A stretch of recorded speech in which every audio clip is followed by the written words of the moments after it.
नमस्कार दोस्तों, कैसे हैं आप सभी। उम्मीद करता हूँ काफ़ी अच्छे होंगे और सेफ भी होंगी। दोस्तों, हमने सैटरडे और संडे को आपका टेस्ट लिया था और जिन बच्चों ने ये बताए थे कि हमारे कितने क्वेश्चन सही हुए कितने गलत हुए, उनके हिसाब से काफ़ी अच्छा रिजल्ट था और यही शेड्यूल चलेगा दोस्तों। हफ्ते में मैंने आपको बताया था कि भाई मंडे टू फ्राइडे दोस्तों आपकी क्लास यूट्यूब पे चलेगी। सैटरडे संडे को वही उन्हीं का टेस्ट दोस्तों होगा। तो इससे फ़ायदा ये होगा कि चीज़ें यूट्यूब के ऊपर जो चीज़ बताऊंगा उनसे रिलेटेड कुछ क्वेश्चंस होंगे, कुछ डिफरेंट क्वेश्चंस भी लेके आऊँगा। तो एक टॉपिक को पता नहीं कितनी बार हम रिवीजन कर लेंगे, कितनी बार पढ़ लेंगे, जिससे कि एग्ज़ाम में क्वेश्चन कहीं अंदर से बने चाहे बाहर से बने, हम उसे सही कर देंगे। ये बेनिफिट सबसे ज़्यादा दोस्तों आपको होगा। तो इसीलिए तो मैं कहता हूँ कि लगातार आप जुड़े रहें, विश्वास दिखाएँ। ये नहीं कि नहीं कर लेंगे, एग्ज़ाम डेट आएगी तब हम पढ़ेंगे, या कोई हम कोर्स खरीद लें ऑनलाइन इस समय, या कुछ। ज़्यादा कोर्स खरीदने से सिलेक्शन नहीं होता, ज़्यादा बुक्स पढ़ने से सिलेक्शन नहीं होता। चीज़ों को सही तरीके से करना पड़ता है हैंडल। इसमें जो आपके पास है उसे आप कवर करते रहिए, बार बार पढ़िएगा। तो चलिए शुरू करते हैं। आज दोस्तों हम मारवाड़ का इतिहास पढ़ेंगे। मेवाड़ का इतिहास हमने कंप्लीट कर लिया था, आज मारवाड़ का इतिहास। और कोई भी डाउट तो यहाँ पर इंस्टाग्राम पे आप पूछ सकते हैं। यहाँ पर आपको पीडीएफ मिल जाएगी टेलीग्राम के ऊपर, यहीं पे आपका टेस्ट दोस्तों चलता है। तो ज्वाइन करना ना भूलें, बाकी जगह भी आप फॉलो कर सकते हैं। चलिए शुरू करते हैं। पहला प्रश्न देखो, मारवाड़ को हम मरु प्रदेश भी कहते हैं। क्या कहते हैं? मरु प्रदेश भी कहते हैं। कि मारवाड़ पर, सुनना क्वेश्चन क्या है कि मारवाड़ पर आरंभ में शासन किसने किया था? बहुत ही अच्छा प्रश्न है। प्रतिहारों ने, परमारों ने, चौहानों ने, चालू, यानी शुरुआत के अंदर किनका शासन था, किन्होंने शासन किया था? तो इसका सही उत्तर दोस्तों होगा प्रतिहारों ने। क्या होगा? प्रतिहार। उसके बाद में दोस्तों ये कन्नौज चले गए। कहाँ चले गए थे? कन्नौज। ठीक है। तो ध्यान रखना, मतलब एक सीधा सा एक प्रश्न पूछ सकते हैं और हम ऐसे प्रश्नों को नेगलेक्ट कर देते, ध्यान नहीं देते कि ये कोई प्रश्न पूछ सकता है कि नहीं, है ना। तो ध्यान रखना कि छोटी से छोटी चीज़ और बड़ी से बड़ी चीज़ पूछी जा सकती है। आगे चलते हैं। राठौड़ वंश की नींव 1240 में के आसपास किसने डाली थी? बहुत अच्छा प्रश्न है। राठौड़ वंश की नींव 1240 में डाली गई थी, आसपास आपको किसने डाली थी राठौड़ वंश की नींव? दोस्तों राठौड़ वंश की नींव राव मसीहा ने। किसने डाली थी? राव मसीहा ने डाली थी। और सबसे बेहतरीन जो प्रश्न पूछा जाएगा आपसे वो ये पूछा जाएगा कि राठौड़ वंश का मूल पुरुष, संस्थापक और आदि पुरुष, यानी राठौड़ वंश का, इसका मूल पुरुष, आदि पुरुष और संस्थापक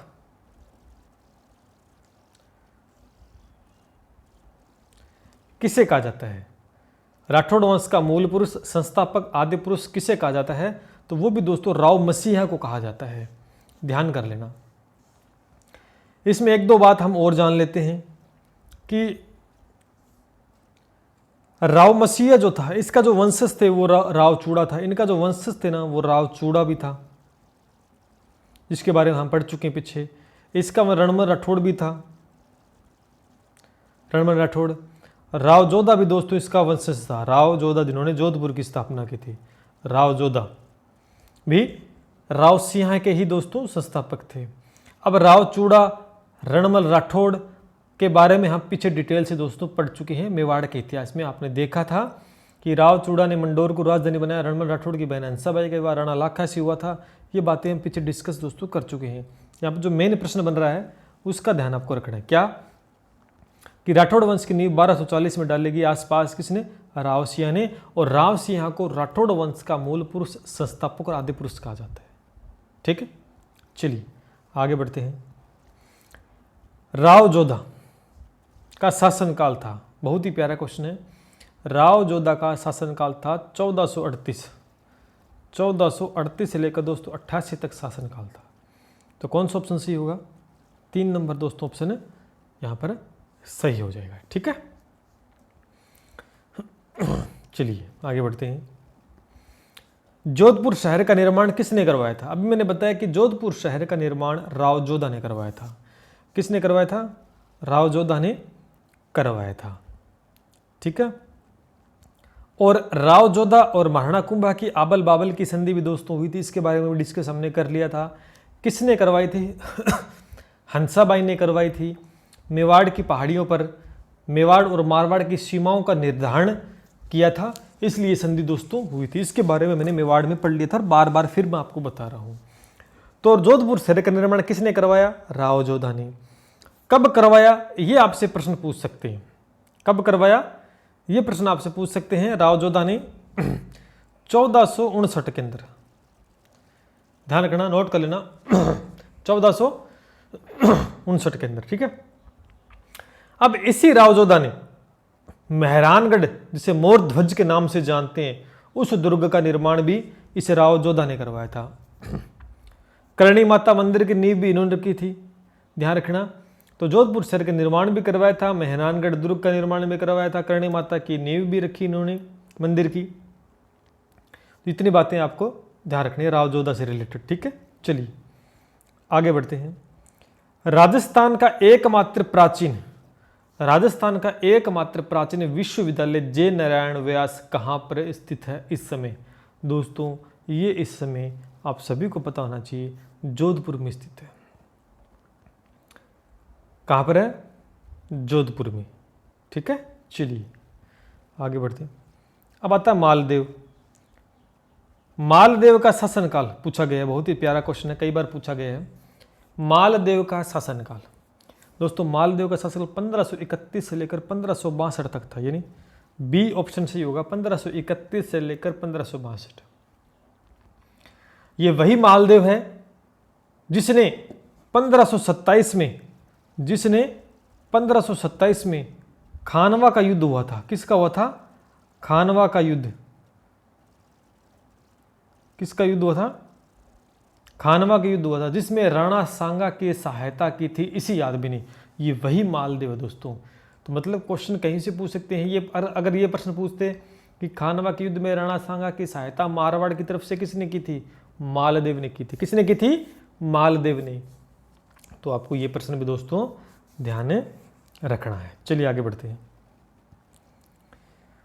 फारसी इतिहासकारों ने हिंदुस्तान का हस्मत वाला शासक किसे कहा है? फारसी इतिहासकारों ने हिंदुस्तान का हस्मत वाला शासक किसे कहा है? ये आपको ध्यान रखना है। किसको कहा है? मालदेव को। किसको कहा है दोस्तों? मालदेव को। ठीक है, चलिए आगे बढ़ते हैं। बहुत ही प्यारा और बढ़िया क्वेश्चन दोस्तों आपके सामने आ चुका है,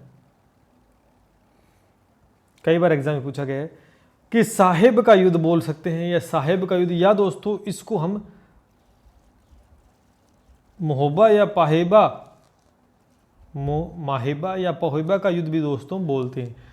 कहाँ पर हुआ था ये विशेष ध्यान रखना है दोस्तों। ये फलोदी में हुआ था। कहाँ हुआ था? फलोदी में हुआ था। ठीक है। साहेबा का युद्ध किसके बीच हुआ यह प्रश्न है, लेकिन इससे कुछ रिलेटेड बातें हम जानेंगे। पाहेबा का युद्ध भी इसको बोलते हैं, या इसे साहेब का युद्ध भी साहेब नहीं, साहेब लिख दिया, गलत लिख दिया मैंने, साहेबा होगा यहाँ पे, एक मात्रा होगा। साहेबा का युद्ध किन के बीच हुआ दोस्तों? मालदेव और जैत सिंह के बीच हुआ था। मालदेव और जैत सिंह के दोस्तों बीच हुआ था। अब आपको मालदेव के बारे में मैंने बताया। ये जैत सिंह जो था ना, हम थोड़ा कलर चेंज कर लेते हैं। ये जो जैत सिंह था, ये जैत सिंह, ये दोस्तों बीकानेर का शासक था। कहाँ का था? बीकानेर का। बीकानेर का शासक था। जो ये युद्ध हुआ, ये युद्ध कब हुआ ये भी एक प्रश्न बनता है। ये युद्ध कब हुआ ये भी एक प्रश्न बनता है। तो दोस्तों जो ये युद्ध हुआ था ये 1540-41 में हुआ था। कब हुआ था? 1540-41 में दोस्तों ये युद्ध हुआ था। ये बात भी आपको ध्यान रखनी है। इस युद्ध के अंदर विजय किसकी हुई थी? इस युद्ध के अंदर इस मालदेव की विजय हुई थी। कौन जीता था इस युद्ध को? विजय किसकी हुई थी? मालदेव की दोस्तों विजय हुई थी। और ये जैत सिंह है, ये मारा गया था। जैत सिंह मारा गया था, यानी मालदेव और जैत सिंह के बीच में पाहेबा या साहिबा का युद्ध हुआ था फलोदी के अंदर, कब? 1540 से 41 के अंदर। विजय किसकी होती है? मालदेव की, मारा जाता है जैत सिंह, और इसी वजह से बीकानेर के ऊपर इस मालदेव का अधिकार हो जाता है। बीकानेर के ऊपर इस मालदेव का अधिकार हो जाता है। तो ध्यान रखना, मालदेव की बड़ी कहानी है इसके अंदर, हम पढ़ेंगे पूरी। अगर क्लास अच्छी लग रही है तो दोस्तों लाइक करें, शेयर करें, सब्सक्राइब कर लें, बेल आइकन बटन को भी प्रेस किया करें। चलिए आगे बढ़ते हैं। अगला क्वेश्चन, सोजत का किला कहां पर है? सोजत का किला कहां पर है? दोस्तों सोजत का किला, इसका निर्माता कौन था ये भी आपको ध्यान करना है। इसका निर्माता कौन था, इसके रिगार्डिंग एक प्रश्न पूछा जाता है। तो इसका जो निर्माता था दोस्तों वो कौन था? मालदेव। कौन था? मालदेव। ये कहां पर दोस्तों? ये पाली के अंदर है। कहां पर है? पाली। सोजत का किला पाली के अंदर है। इसका निर्माता कौन था? मालदेव। मालदेव ने कई किले की और निर्माता भी कहे जाते हैं। पोकरण का किला एक दोस्तों आता है, पोकरण का किला, पोकरण का किला, इसका भी निर्माता मालदेव था, जो कि जैसलमेर के अंदर है। एक मालकोट का किला भी आता है, लिख लेना, मालकोट का किला, जो कि मेड़ता नागौर के अंदर, उसका निर्माता भी मालदेव को दोस्तों कहा जाता है। तो एक एक चीज़ बता रहा हूँ, सीधे क्वेश्चन नहीं कर रहे, क्वेश्चन के साथ हम पूरा थ्योरी बेस्ड चीज़ें पढ़ रहे हैं दोस्तों। तो पोकरण का किला, सोजत का किला, मालकोट का किला, इसका निर्माता आपसे पूछें तो मालदेव होगा। ठीक है, चलिए आगे बढ़ते हैं।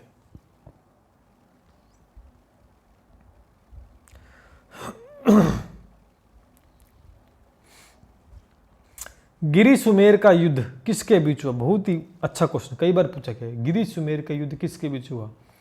दोस्तों गिरि सुमेर का युद्ध हुआ था शेरशाह सूरी और मालदेव के बीच में हुआ था। किसके बीच हुआ था? बी ऑप्शन से हुआ, शेरशाह और मालदेव के बीच हुआ था। कब हुआ था ये देखना है। ये दोस्तों हुआ था 1544 को, 1544 को हुआ था। कहाँ पर हुआ था? ये दोस्तों पाली में हुआ था। कहाँ पे हुआ था? पाली में था। विजय किसकी हुई थी? इससे शेरशाह की विजय हुई थी। किसकी विजय हुई थी? इससे शेरशाह की दोस्तों विजय हुई थी। ठीक है। मालदेव के सेनापति थे उस समय जेता और कुंपा, जो कि मारे गए थे इस युद्ध में, जेता और कुंपा।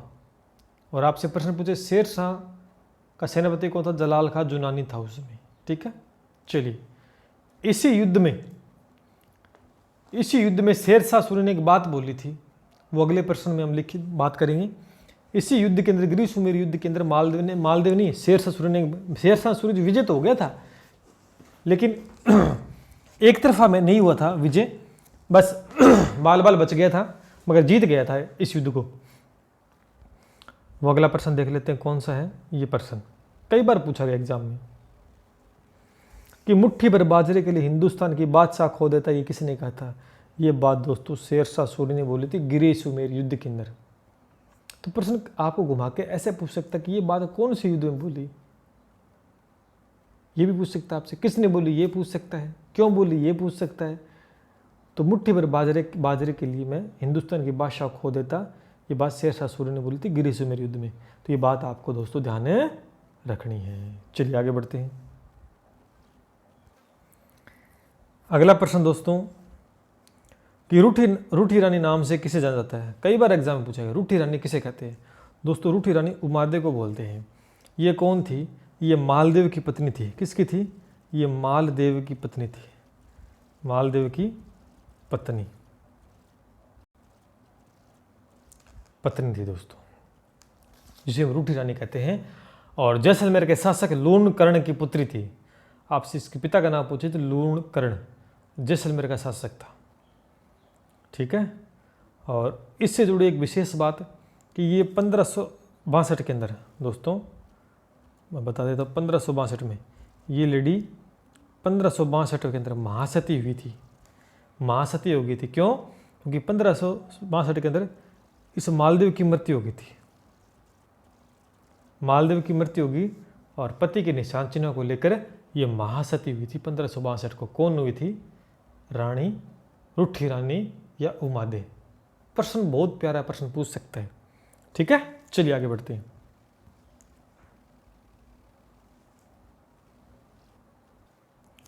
अगला क्वेश्चन देखिए दोस्तों, भूला बिसरा राजा किसे कहा जाता है? भूला बिसरा राजा किसे कहा जाता है? अब इसके रिगार्डिंग कई बातें और पूछ सकता है, आपसे प्रश्न पूछ सकता है, भूला बिसरा राजा किसे कहा जाता है? मारवाड़ का प्रताप किसे कहा जाता है? मारवाड़ का विस्तृत नायक किसे कहा जाता है? प्रताप का अग्रगामी किसे कहा जाता है? ये चार बातें लिख लो, मैंने तो एक बात लिखी है, ये चार बातें भी आप लिख लो, इनसे भी पूछ सकते हैं कि भूला बिसरा राजा किसे कहा जाता है, मारवाड़ का प्रताप किसे कहा जाता है, मारवाड़ का विस्तृत नायक किसे कहा जाता है, और प्रताप का अग्रगामी किसे कहा जाता है। तो किसे कहा जाता है दोस्तों? रावचंद्र सेन को कहा जाता है। किसे कहा जाता है? रावचंद्र सेन को कहा जाता है। ये रहा उत्तर, बी ऑप्शन। ये कौन था? ये मालदेव का पुत्र था। ये किसका पुत्र था दोस्तों? ये मालदेव का पुत्र था। किसका पुत्र था? मालदेव का पुत्र था। और उत्तर का ये छोटा बेटा था मालदेव का, है, और इसे उत्तराधिकारी बनाया था मालदेव ने। ठीक है, तो ध्यान रखना है, रावचंद्र सेन को भोला बिसरा राजा कहा जाता है, मारवाड़ का प्रताप कहा जाता है, मारवाड़ का विस्तृत नायक कहा जाता है, प्रताप का अग्रगामी कहा जाता है। और आपसे ये पूछ ले कि इसका शासनकाल बताओ, इस रावचंद्र सेन का शासनकाल, तो आपको ध्यान में रखना है 1562 से लेकर 81 तक इसका शासनकाल रहा था दोस्तों। ठीक है, तो कई बातें मैंने, कई क्वेश्चन इसमें मैंने आपको बता दिए साथ साथ। चलिए आगे बढ़ते हैं। अगला प्रश्न, अकबर के नागौर दरबार में किसने अधीनता स्वीकार नहीं की थी? देखो अकबर ने क्या किया था, अकबर ने 1570 में अकबर ने नागौर में दरबार बुलाया, शुक्र तालाब बनवाया था वहां पर राजाओं को अपना बनाने के लिए। अकबर ने एक नीति बनाई थी, सुलह कूल नीति जिसे बोलते हैं, सुलह कूल नीति जिसे हम बोलते हैं। उसका एक काम था कि दरबार में अधीनता स्वीकार करवाना, कि अधीनता स्वीकार कर ले कि बस मेरी देख रेख में काम करे सारे, बस मेरी पावर चले वहाँ पर, ये अकबर चाहता था। उस समय दोस्तों नागौर दरबार किसने अधीनता स्वीकार नहीं की थी? वो एक ही आदमी था, रावचंद्र सेन। कौन था? ये बिना अधीनता स्वीकार किए जोधपुर वापस से लौट आया था। बाकी जो ये तीन आदमी थे ना, ये तीन आदमी, इन तीनों ने ही अधीनता स्वीकार कर ली थी। ये जो कल्याणमल था ना, ये बीकानेर का था। ये हरराम बाटी जो था ना, ये दोस्तों जैसलमेर का था। और सुरजनहाड़ा दोस्तों, ये हाड़ौती का था उस समय। नोट कर लेना, जो मैं बोल रहा हूँ वो क्वेश्चन नोट करते रहना साथ साथ में। कल्याणमल बीकानेर का था, हरराम बाटी जैसलमेर का था, सुरजनहाड़ा हाड़ौती का था।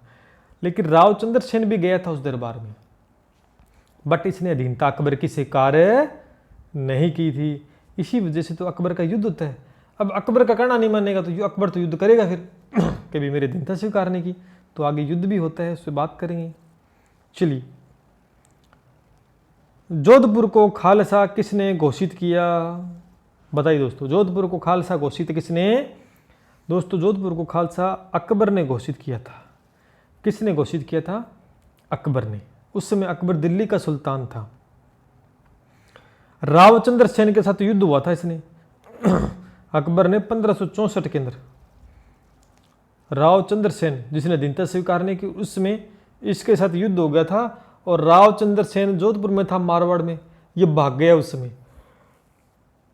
जब अकबर ने आक्रमण किया 1564 में हुसैन का सेनापति के साथ, तो रावचंद्र सेन मारवाड़ जोधपुर छोड़कर भाग गया जोधपुर छोड़ के भाग गया। तो अकबर तो अधिकार करेगा, फिर अकबर ने अधिकार कर लिया जोधपुर के ऊपर और जोधपुर को खालसा घोषित कर लिया। अब कहोगे सर ये खालसा क्या होता है? खालसा दोस्तों वह भूमि जिस पर सीधा नियंत्रण केंद्र सरकार करे। आपसे ये प्रश्न भी पूछ सकते हैं कि खालसा किसे कहा जाता है या खालसा का तात्पर्य क्या है। 4 ऑप्शन आपको दे देगा, तो आपका उत्तर वहां ये होना चाहिए कि वह भूमि जिस पर सीधा नियंत्रण केंद्र सरकार करे। तो ये बात आपको ध्यान रखनी है। अब रावचंद्र सेन भाग गया जोधपुर से। अकबर ने पकड़ने की कोशिश की कि कहाँ गया, पीछा किया, लेकिन रावचंद्र सेन हाथ नहीं आया। परेशान होकर रावचंद्र सेन भद्रागुण की पहाड़ियों में भाग गया, शिवाणा के अंदर। सुना, रावचंद्र सेन कहाँ भाग गया? भद्रागुण की पहाड़ियां जो कि शिवाणा में थी वहां भाग गया। और 1581 के अंदर इस रावचंद्र सेन के दोस्तों मृत्यु हो गई। उस समय क्या हो गई? मृत्यु हो गई थी। चलिए, तो ये कहानी है रावचंद्र सेन की। चलिए आगे बढ़ते हैं, अगला क्वेश्चन देख लेते हैं। प्रथम राजपूत शासक जिसने अकबर की अधीनता स्वीकार की और मुगलों के साथ विवाह के संबंध स्थापित किए। प्रथम राजपूत शासक जिसने अकबर की अधीनता स्वीकार की और मुगलों के साथ विवाह के संबंध स्थापित किए, बहुत बार पूछा गया प्रश्न है। इसका एक ही उत्तर होगा, भारमल।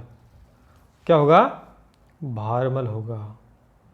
प्रथम राजपूत शासक पूछा है। क्वेश्चन कंफ्यूज हो सकता है दोस्तों, क्वेश्चन में कंफ्यूजन हो सकता है।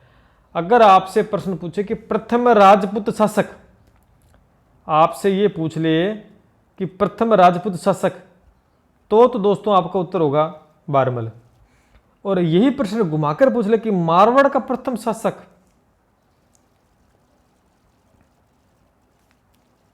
ये पूछ ले कि मारवाड़ का प्रथम शासक जिसने अकबर की अधीनता स्वीकार की, वो कौन था? तो फिर उत्तर क्या करोगे? सुनना, प्रथम राजपूत शासक, राजपूत शासक था, और ये मारवाड़ का प्रथम शासक दोस्तों मोटा राजा उदय सिंह। उत्तर आपके सामने ये रहा। तो दोनों का उत्तर अलग अलग है। प्रथम राजपूत शासक पूछे तो भारमल उत्तर देना है, मारवाड़ का प्रथम शासक पूछे तो मोटा राजा उदय सिंह देना है। चीज़ें बड़ी गहराई से आपको मैं एक्सप्लेन कर रहा हूँ, क्वेश्चन बाहर नहीं जाएगा दोस्तों। चलिए आगे बढ़ते हैं। आगे आंसर की ये कुछ नहीं है, सीधा ही मैंने इतने क्वेश्चन ही लिए हैं। और मारवाड़ का इतिहास आज की क्लास हो गई, और एक कल की क्लास में मारवाड़ का इतिहास पूरा कंप्लीट, क्योंकि मेवाड़ का थोड़ा बड़ा था इतिहास, मारवाड़ का छोटा ही है। तो कल की क्लास में मारवाड़ पूरा हम कंप्लीट कर लेंगे कल की क्लास में। तो कैसी रही आज की क्लास दोस्तों, कमेंट करके ज़रूर बताना। कोई भी डाउटफुल क्वेश्चन रहता है, आपको लगे कि आंसर गलत है, तो आप बता सकते हैं कमेंट करके, या पर्सनल मुझे पूछ सकते हैं। इंस्टाग्राम पे फॉलो कर लीजिए, नीचे लिंक दिया गया है। यहाँ पर PDF मिल जाएगी दोस्तों। यहीं पे आपका टेस्ट होगा शनिवार रविवार को दोस्तों, ज्वाइन करना ना भूलें। और चैनल को सब्सक्राइब दोस्तों नहीं किया है तो सब्सक्राइब की दिल खोल के देखो दोस्तों। आप लाइक करेंगे, शेयर करेंगे और ज़्यादा से ज़्यादा हमारी यूट्यूब फैमिली को बड़ा करेंगे, सब्सक्राइब करेंगे चैनल को, तभी तो हमें मोटिवेशन मिलेगा, तभी हम आपके लिए क्लास ले पाएंगे। जब आप ही कोई बंदे क्लास नहीं लोगे, आप ही सब्सक्राइब नहीं करोगे, तो कैसे फिर हम क्लास लेंगे? है ना, कोई होना तो चाहिए सामने वाला, पढ़ने वाला। तो आप लाइक करें, शेयर करें, और भी लगातार आपको बड़े बड़े अपडेट मिलते रहेंगे दोस्तों। लगातार आपके साथ बना रहूँगा। वादा किया था एक सरकारी नौकरी का, अब वो आपको दिला कर रहेंगे, अंतिम समय तक आपके साथ जुड़े रहेंगे। चलिए इसी के साथ मिलते हैं। जय हिंद, जय भारत।